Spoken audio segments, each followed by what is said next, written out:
कैसे हैं आप लोग? उम्मीद करती हूँ ठीक होंगे, खुश होंगे। मैं हूँ हसीका अली और मेरे साथ हैं तारिक न्याजी। अस्सलाम वालेकुम, नमस्ते, सत श्री अकाल। उम्मीद करता हूँ ठीक होंगे, खुश होंगे। दोस्तों जहाँ रहें खुश रहें, माँ बाप का ख्याल करें, क्योंकि माँ बाप हैं तो सब कुछ है। आज की हमारी वीडियो है शिवाजी महाराज। तो स्टार्ट करते हैं अपनी वीडियो को। Let's start. ओके गाइस, तो वीडियो का टाइटल है Shivaji Maharaj life story of legend. So start करते हैं।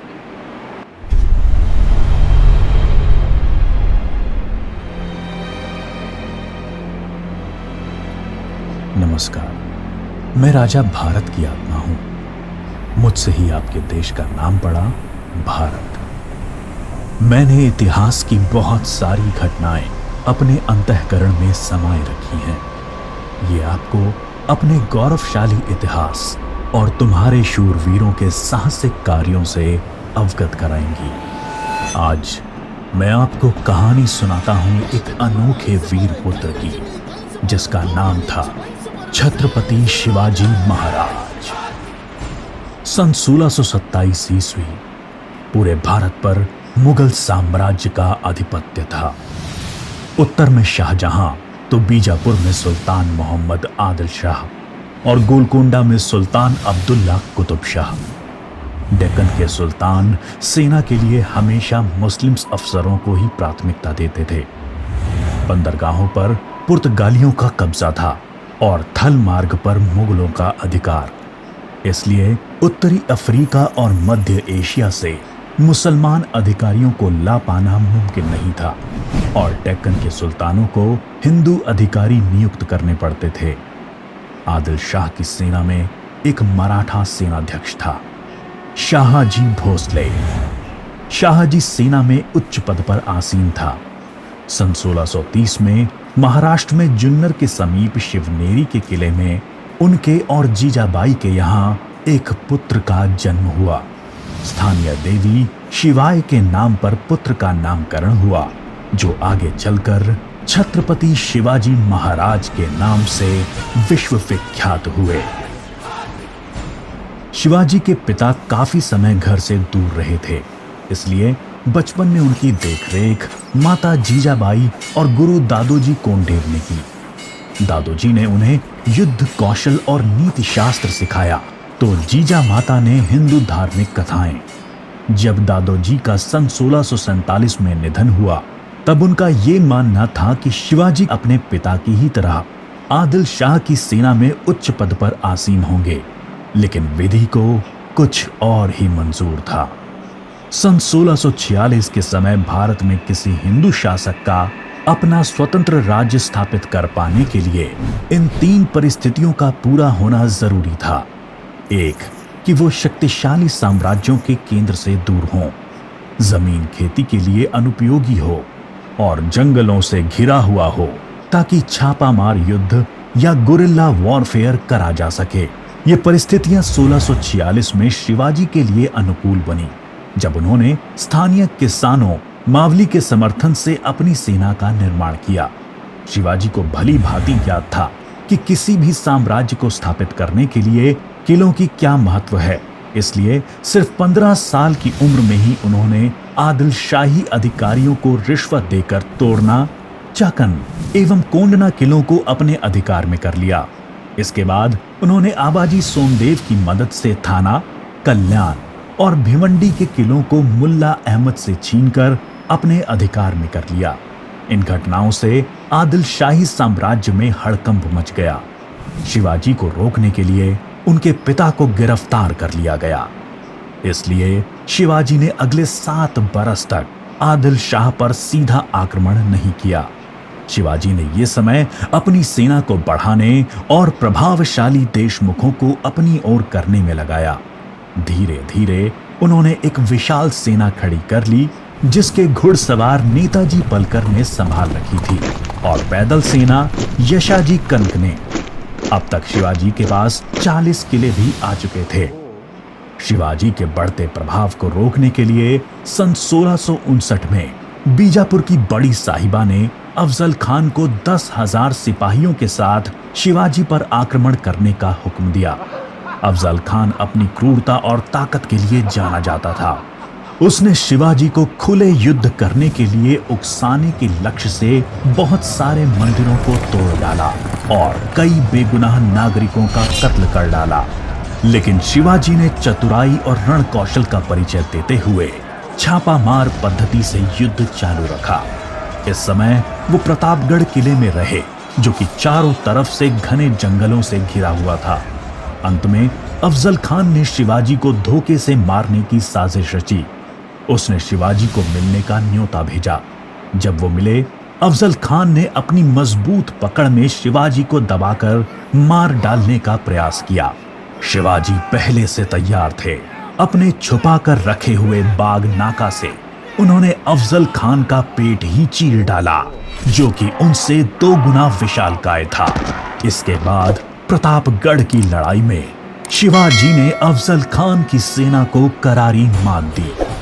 शक्तिशाली अफजल खान की हार से बीजापुर का सुल्तान स्तब्ध रह गया। अब की बार रुस्तम जमान को भेजा गया।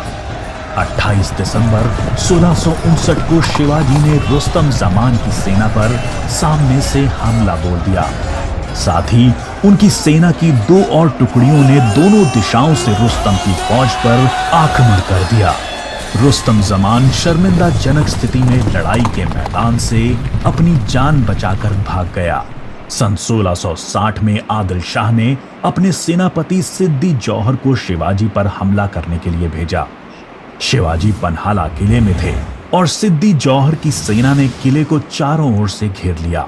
शिवाजी ने सिद्दी जौहर को मिलने का न्योता दिया और जब वो मिले, आदिल शाह को संदेश भिजवा दिया कि सिद्दी जौहर उनसे गद्दारी कर रहा है।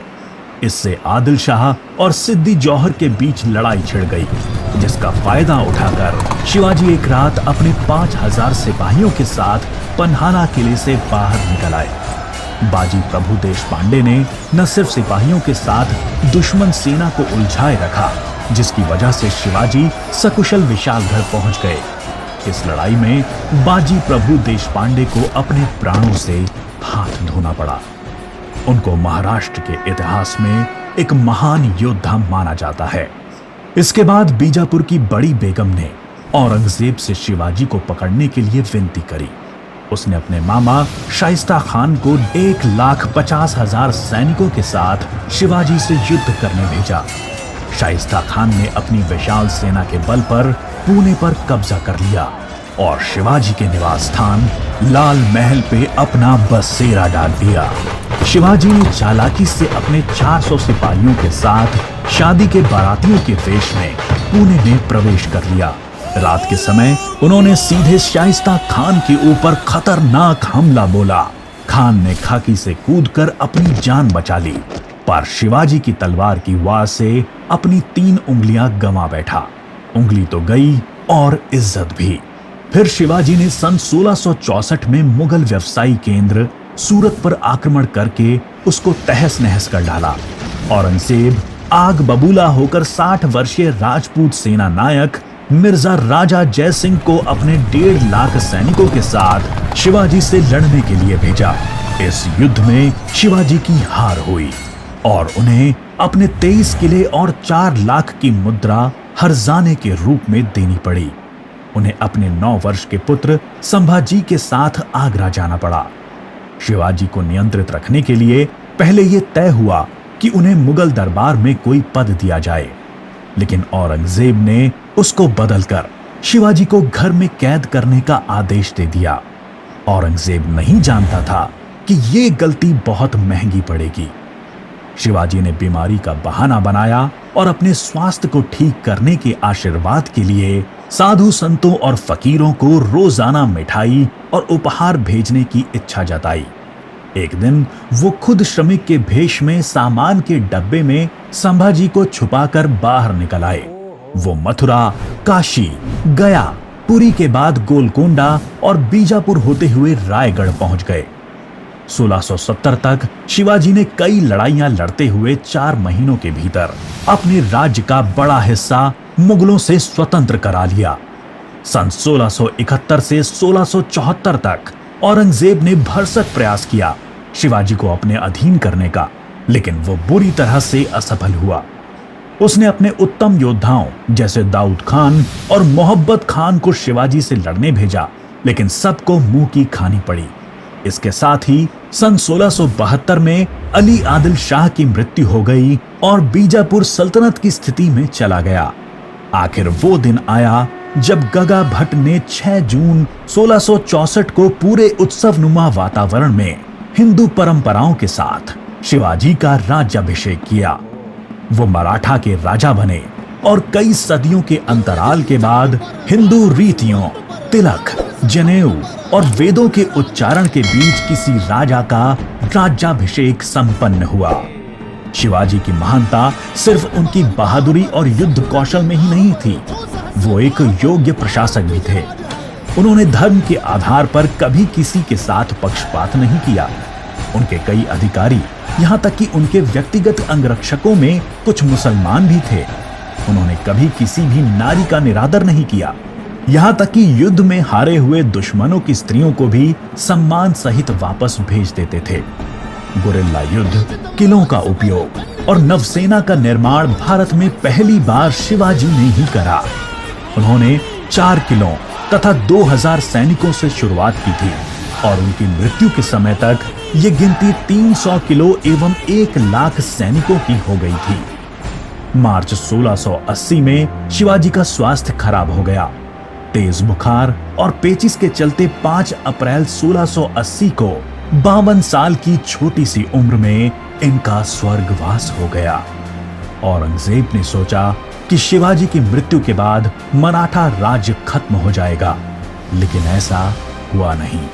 पहले उनके पुत्र संभाजी ने और उसके बाद छत्रपति राजा राम ने मराठा शासन की बागडोर संभाली। औरंगजेब को करीब 25 सालों तक मराठाओं के साथ युद्ध लड़ना पड़ा, जिसकी वजह से वो अपनी मृत्यु के समय तक पूरी तरह से बर्बाद हो चुका था। शिवाजी ने जो मराठा राज्य की नींव रखी, वो आगे चलकर कर्नाटक से लेकर अटॉक पाकिस्तान तक फैल गई।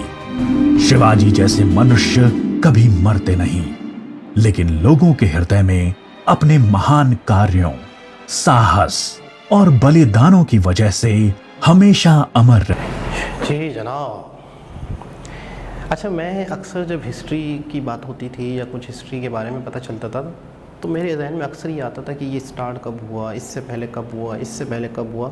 तो इसका मतलब ये है कि मुग़लिया दौर में भी पूरे हिंदुस्तान पर मुग़लिया की हुकूमत नहीं थी। पहली बात तो ये पता चली, ठीक है।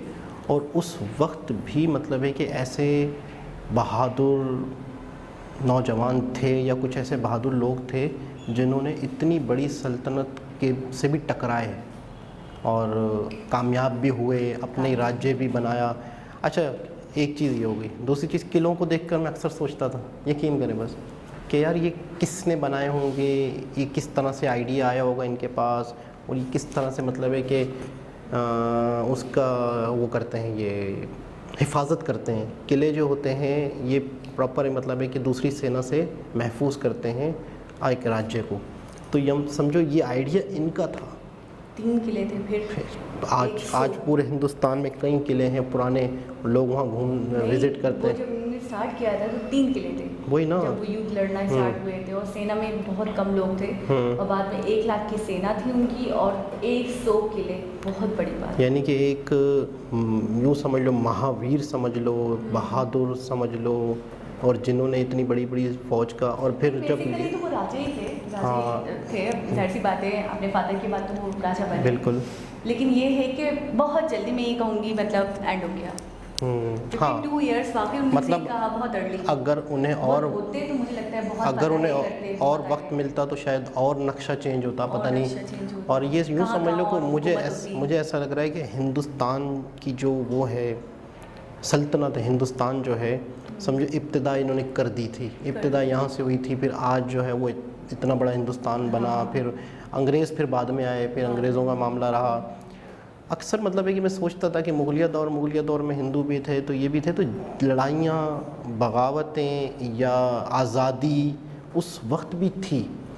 और एक चीज़ और है कि इसका मतलब है कि हिंदुस्तान जो है, पाकिस्तान और हिंदुस्तान का जो ये ख़ित्ता है, ये हमेशा से ही बड़ा प्रॉब्लम्स में रहा है। मतलब यहाँ के जो लोग हैं इन्होंने बहुत कुछ देखा है। अच्छा एक बात बताऊँ, ऐसा नहीं है कि कोई आप पे आकर कब्जा करता है तो आप मतलब अपने आप को डिफेंड नहीं करते हो, या फिर आपका रिएक्शन नहीं होता, आप भी बचते हो या बगावत नहीं करते हो, ऐसा नहीं है। खुशी खुशी तो मतलब किसी की गुलामी एक्सेप्ट नहीं करते हो, आप लेकिन उसके अपोज जाते हो, बोलते हो कि ये गलत है, और फिर बगावत भी करते हो जिस हद तक कर सकते हो, लेकिन फिर आप थक हार कर फिर आप कहते हो कि अब क्या करेंगे। लेकिन ऐसे बादशाह हों या ऐसे राजा हों या ऐसे महाराजा हों, तो मैं ये कहती हूँ कि मतलब बिल्कुल नहीं दबे, बिल्कुल भी नहीं दबे, किसी के प्रेशर में नहीं आए और अपनी बात अपनी चीज़ युद्ध करते रहे, आगे बढ़ते रहे। और मुझे ऐसा लग रहा है भाई आपकी वाली बात कि अगर ये वाकई कुछ साल और जिंदा होते तो नक्शा कुछ और होता। मतलब कौन कौन सी जगहों को और मजीद फतह कर लेते और सिटीज़ को फतह करते और मुगलों की हुकूमत मतलब नहीं होती वहाँ। अच्छा मैं समझ रहा था कि अगर हिंदुस्तान की हम तारीख़ देखें तो बीच में मतलब बहुत ज़्यादा अगर देखा जाता है तो 1857 देखा जाता है, जब एक मरतबा अंग्रेज़ों से आज़ादी की कोशिश की गई थी 1857 में, जो नाकाम हुई थी। हिंदुओं ने और मुस्लिम ने मिल के की थी और जद्दोजहद की थी, जिसमें लड़े थे अंग्रेज़ों से।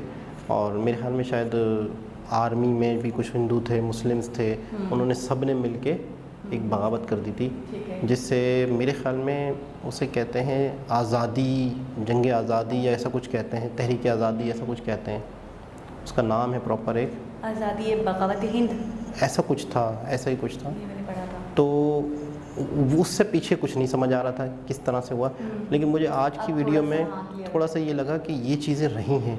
और मराठा जो है, मराठा के बारे में हमने सुना कि एक पूरी सल्तनत थी और इस तरह की, इसका मतलब है कि हर अच्छा, जगह पे आगे भी उनकी मतलब नस्लें करती रहीं, मतलब वहीं पे उन्होंने संभाला कमान, ऐसा नहीं है कि छोड़ दिया बर्बाद हो गई, आगे चले वो लोग। और मुझे सबसे अच्छा ये लगा कि बहुत अच्छे तरीके से मतलब डिटेल में समझाया गया, और वीडियो में जिस तरीके से मतलब एक क्या कहें कार्टूनिक टाइप, बिल्कुल एनिमेशन, हाँ एनिमेशन कार्टूनिक टाइप जिस तरीके से, तो मुझे ऐसा लगता है मैं वाकई कोई कार्टून देख रही हूँ। अच्छा हाँ हिस्ट्री से रिलेटेड, और मैं अपने बचपन में चली गई हूँ और मुझे इतना इंटरेस्ट हो रहा था कि अब क्या हुआ था, फिर अब क्या हुआ था, मुझे बहुत इंटरेस्टिंग लगा। अच्छा इस तरह से बहुत सारे कबीले थे, इस तरह के बहुत सारे कबीले हैं जिन्होंने बड़ी मतलब है कि जद्दोजहद की है, जिसमें एक पंडारी कबीला था जिसके ऊपर एक सलमान खान की मूवी बनी है। तो इस तरह की काफ़ी मतलब जद्दोजहद करने वाले जंगजू बहादुर लोग थे, कबीले थे, बरादरियाँ थी, मतलब मौत से भी नहीं घबराते थे मेरे हिसाब से। हमारे लिए सबसे ज़्यादा प्रेशियस चीज़ क्या है, हमारी लाइफ है, लेकिन उन्होंने ऐसी मतलब ऐसी जंगें करी हैं, ऐसी बगावतें करी हैं, ऐसे मतलब आज़ादी। हिंदुस्तान तो हिंदुस्तान हमारा है, मतलब नहीं। आपको पता है पहले पिछले दौरों में चले जाएं तो वहाँ पे ज़बान की बड़ी अहमियत और अपने आबाओ अजदाद की जो एक रस्म होती है, हमारे आबाओ अजदाद ये करते थे तो वो करते हुए आते हैं, मतलब एक सिस्टम है। और आज जो मतलब वो चीज़ें बहुत कम हो गई हैं, बहुत दौर जदीद हो गया है। यहाँ तो मतलब है कि वो तो अपने दादा परदादा और आने वाले नस्लों तक की चीज़ें लेके चल रहे होते हैं। आज हमारे अपने मतलब हम जो होते हैं अपने वालिदैन की नहीं सुनते। अच्छा कभी-कभी हम अपने हमारे वालिदैन ने कुछ कह दिया तो हमें उनकी परवाह नहीं होती। हाँ, लेकिन कभी-कभी ऐसा भी होता है कि कुछ रस्में ऐसी भी होती हैं बहुत अटपटी सी होती हैं, मतलब जो हमें अच्छी लग रही होती हैं या हमें समझ में आ रही होती हैं, हम कहते हैं नहीं यार हमारी तो रस्म रवाज है, हम तो ये करेंगे, दूसरों को ऑड लग रही होती है। वही थोड़ी दिनों पहले मैंने देखा कि एक अफ्रीकन कपल था, उनकी शादी हो रही थी, तो उसमें जो मतलब चीज़ें गिफ्ट कर रहे थे तो वो नाच नाच के गिफ्ट कर रहे थे, तो देखकर बड़ा अजीब सा मतलब लग रहा था, बहुत फनी टाइप, लेकिन वो उनकी रस्म थी। अच्छा वो नाचेंगे नहीं, डांस नहीं करेंगे और ऐसे डायरेक्टली दे देंगे सिंपल, तो वो रस्म नहीं हो, रस्म करना ज़रूरी है। देखो इसका ये होता है कि जो चीज़ जहाँ की होती है ना वहाँ के लिए बिल्कुल नॉर्मल होती है, लेकिन दूसरे लोगों को वो ऑड लगेगी। अच्छा हमारी कुछ चीज़ें हैं जो हमारे लिए बहुत नॉर्मल हैं और उन्हें अजीब लगेंगे कि ये क्या कर रहे हैं, हमारे खाने हमारे कपड़े, मतलब वो उन्हें अजीब नज़रों से देखेंगे। मैं कहता हूँ, मैं कभी कभी सोचता हूँ हमारा दिमाग तो बहुत बड़ा बेवकूफ़ है। हमारा दिमाग इस तरह बेवकूफ़ है कि इसे जिस तरह जहाँ लगाया जाए ये उसी को सच समझता है, ये उसी को ओके समझता है। एक बच्चा है, उसे जिस तरह का माहौल मिलता है बचपन से, उसकी जिस तरह परवरिश होती है, वो जो सीखता है, जो चीज़ें देखता है, उसकी नज़र में वही होता है। मिसाल के तौर पे पीके फिल्म देखी आपने, तो वो आमिर खान एक नई दुनिया से आया। जो मैं बात समझाना चाह रहा हूँ, फिल्म के थ्रू उन्होंने बहुत अच्छे तरीके से समझाई कि वो तो वो कहता है कि यार ये कपड़े क्या हैं, कपड़े इस तरह से क्यों पहने, औरत ने ये पहने तो मर्द ने ये क्यों पहने। हमने रखा है इतना डिफरेंस। हमारा जो माइंड होता है वो माइंड जो सीखता है, जो शुरू से देखता और है, set हो जाता है। उसको ओके लगता ओके है। लगता है। अच्छा, इसी तरह अगर हम इंडिया और पाकिस्तान के बारे में देखते हैं कि वहाँ के जो लोग हैं, इंडिया के जो लोग, अच्छा मैं कभी कभी एक चीज़ सोचता हूँ कि इंडिया कितना बड़ा है, इंडिया की कितनी चीज़ें हैं, रियासतें। इंडिया की अपनी हिस्ट्री है, इंडिया की कितनी मतलब शहर सिटी, तो इंडिया की अपनी जो एजुकेशन है इंडिया को लेके, तो वो वहाँ के लोगों के लिए कितनी हार्ड होगी। मतलब हमारा देश इतना बड़ा नहीं है, हाँ, लेकिन 400 हमारा, टोटल। ठीक है ना, तो हमारा अपना मुझको पाकिस्तान, पढ़ते मतलब थक जाते हैं। पाकिस्तान स्टडी ये फ़र्ज़ करते हैं, हाँ। हम पढ़ते हैं तो अच्छा, हमें ईयर्स याद नहीं होते कि ये बिल्कुल। कॉन्फ्रेंस कब हुई थी, शिमला कॉन्फ्रेंस कब हुई थी, ठीक है ना, कभी ठीक है? बाज़ दफ़ा। हाँ, जून प्लान कब हुआ था, तो ये सब याद रखना बहुत मुश्किल होता है। तो मैं ये सोचती हूँ वहाँ इतनी रियासतें, वहाँ तो इतने हाँ। युद्ध हुए, तो वहाँ इतनी का जंगें हुई हैं, इतना सिस्टम कुछ कैसा हुआ है, चलता होगा? सब कुछ याद करना कितना मुश्किल होता है। वैसे पता एग्जाम में आता होगा, चीज़ें आती होंगी। MCQs भी आपसे पूछे जा सकते हैं, तो मैं ये कहती हूँ कि उनको ज़्यादा पता होगा हिस्ट्री के बारे में। बिल्कुल। अब देखें ना कि ये हिस्ट्री जो आज हमें पता चली, बहुत और इंटरेस्टिंग। अच्छा, मैंने ये देखिए हर हिस्ट्री, हर चीज़, चाहे वो मंदिर हो, चाहे वो रिलीजियस हो, कुछ भी हो, मैंने देखा है कि हर चीज़ बड़ी इंटरेस्टिंग है। मतलब आप Interesting बन है। जाते हो, आप उससे मतलब एक ऐसे लगता है आप कनेक्टेड हो गए। बिल्कुल। अब आगे क्या होगा, अब आगे क्या हुआ था, अच्छा ऐसे हुआ था, अच्छा आपको वैसे हुआ पता था, है वो और नहीं हो रही होती। औरंगज़ेब के बारे में थोड़ा सा आपको पता है या नहीं पता है? थोड़ा सा जो मतलब मुझे याद आता है, जो इसके बारे में पढ़ा था हमने, ये थोड़े से मजहबी टाइप के थे। अच्छा, यानी कि कहीं कहीं जो राजा थे, मुगलिया राजा, तो उनमें एक औरंगज़ेब का नाम भी बड़ा, मतलब एक औरंगज़ेब का नाम बड़ा है, मतलब एक बहुत गुजरे थे। तो इनका नाम जो है मजहबी नोयत के ये थे, यानी कि ये बाकायदा मज़ारों पे अच्छा। इन पे जाते थे, उनसे बातें करते थे। ये थोड़े से रूहानी टाइप के थे, अच्छा। और ये Religious mind मतलब के रिलीजियस माइंड के थे, और ये बाकायदा मज़ार पे जाके मज़ार वाले को सलाम करते थे। तो बाकायदा इसको सलाम का जवाब आता था औरंगज़ेब को। तो जिस मज़ार से सलाम का जवाब नहीं आता था, तो ये उस मज़ार को तोड़ देते थे कि ये फेक है, ये वो किसी बुज़ुर्ग की मज़ार नहीं है, किसी ने ऐसे ही बना दी है। यानी कि लोगों ने उसे ज़बरदस्ती बुज़ुर्ग बना दिया। फिर इस तरह एक मरतबा किसी एक मज़ार पर गए, तो वहाँ से जवाब नहीं आया, तो इन्होंने ऑर्डर दे दिया कि ये मज़ार भी तोड़ दो। होता है ना कि यार ज़बरदस्ती लोग किसी को बुज़ुर्ग मान लेते हैं और मज़ार बना देते हैं, तो ये सलाम करके पता कर लेते थे। तो इनको लगा कि फर्जी है। एक मज़ार पे जब ये गए, तो वहाँ से सलाम का जवाब नहीं आया, तो फिर इन्होंने वो मज़ार तोड़ने का हुक्म दिया, तो फिर वहाँ से जवाब लेट आया। ये वहीं मौजूद थे, तो जवाब आ गया सलाम का। तो बात हो रही थी औरंगज़ेब की, कि औरंगज़ेब के बारे में मतलब पता सुना था कि वो थोड़े मजहबी नौइयत के थे। तो एक मज़ार से जवाब नहीं आया था, तो बाद में आया, लेट आया। तो फिर इन्होंने उनसे पूछा कि भाई आपने तो सलाम का जवाब ही नहीं दिया, तो लेट दिया। तो कह रहे थे कि नमाज में थे हम। वो बुज़ुर्ग ने कहा कि हम नमाज में थे, और कई मज़ारात ऐसे भी थे जिनको आपने मिस्मार कर दिया, लेकिन वो रियल थे। नमाज में या किसी हालत में थे, तो उन्होंने जवाब नहीं दिया था। तो फिर उसके बाद औरंगज़ेब ने ये मामला ख़त्म कर दिया था। ये वाक़या है कि सुनने में आया था। तो बहरहाल ये है कि काफ़ी हमारी नॉलेज में इजाफ़ा हुआ, और हिस्ट्री से जो शौक़ रखते हैं या हिस्ट्री के जो शौकीन होते हैं, उनके लिए एक बहुत ही ज़बरदस्त किस्म की एक इन्फॉर्मेशन है कि शिवाजी महाराज, अगर हमसे अब कोई पूछे कि शिवाजी महाराज, बता सकते हैं कि कौन थे। लेकिन एक बहुत ही मतलब यूँ समझ लें कि अगर एक वर्ड में कहा जाए, एक लाइन में कहा जाए, तो बहुत ही बहादुर, शक्तिशाली। आपने देखा था कि वो जिनको उन्होंने भेजा था, तो उसको जब मारा था, तो उनकी हाइट और उसकी बॉडी और उनकी, मुझे डबल ट्रिपल लग रहे थे, डबल उनसे 2 गुना ज़्यादा, मतलब अफ़ज़ाल खान ताकतवर नाम भी थे। है। लेकिन किस चालाकी से, किस फुर्ती से। ऐसे बहुत से लोग पढ़े हुए हैं, ऐसे बहुत से लोगों की हिस्ट्री है जिन्होंने हिंदुस्तान को हिंदुस्तान बनाने में अपना एक हिस्सा अदा किया है, बल्कि अच्छा खासा पुट और है, एक अच्छा रोल है उनका। और इसके अलावा ये कि उन्होंने अपनी जान की परवाह भी ना करने बिल्कुल। दी, मतलब अपनी जान की कुर्बानी देने से भी दरेक नहीं किया अगर मांगा गया है। बिल्कुल। जभी तो उनके मंगल पांडे भी एक इसी तरह के एक वो थे, मंगल पांडे, वो भी उसी दौर के, वो अंग्रेज़ों के दौर में उन्होंने आज़ादी की मतलब जद्दोजहद की, कहते हैं कि बुनियाद रखने वालों में, क्योंकि हर दौर में जद्दोजहद हुई है, दब गई, फिर हुई। तो ये एक 57 की भी, मंगल पांडे की भी पूरी हिस्ट्री है कि उन्होंने एक आग लगा दी मतलब हिंदुस्तान में, जिसके बाद आज। बहुत ही इंटरेस्टिंग वीडियो। मिलते हैं दोबारा किसी और वीडियो के साथ आपसे। जब तक के लिए अपना बहुत सारा ख्याल रखें। अल्लाह हाफ़िज़।